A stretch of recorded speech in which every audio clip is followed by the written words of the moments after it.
Venons-en au dossier de cette édition consacrée à la décision prise par 30 à 70 000 personnes en France de se convertir à l'islam. Ce sont essentiellement des femmes qui font ce choix. Pour quelles raisons? C'est ce que Pierre Nicolas et Jean-Michel Mier ont demandé à deux d'entre elles. Écoutons leur témoignage.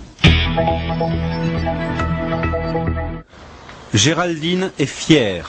Fière d'être bretonne, fière d'être française et fière d'être musulmane. Aujourd'hui, quand elle se promène avec ses enfants dans cette cité de l'Essonne, c'est la mosquée qui l'attire, plus l'église. Avant, lors des journées mondiales de la jeunesse, elle lançait des hurrahs au pape, la croix au cou. Pied de nez au Vatican, c'est le 15 août dernier, jour de l'Assomption, qu'elle a finalement choisi d'embrasser l'islam. Elle n'a eu qu'une phrase à prononcer. La ilaha illallah wa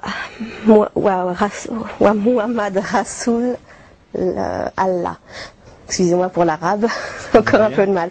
Il n'y a qu'un seul Dieu et Muhammad est son prophète.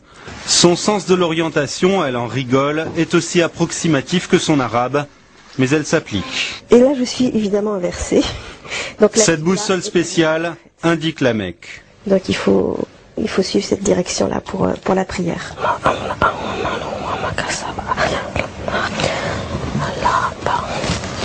Depuis qu'elle porte le voile, sa fille trouve que maman ressemble à une africaine, mais Géraldine se sent mieux dans sa peau.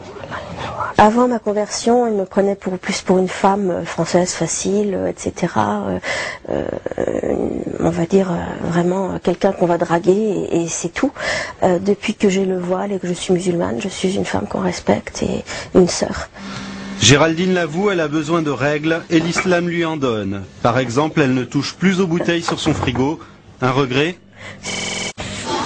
La conversion de Valérie est plus ancienne. Élève brillante, doctorante, elle a franchi le pas il y a 2 ans. On ne peut pas dire que ses parents ont mal réagi, mais ce n'était pas non plus le fol enthousiasme dans sa famille.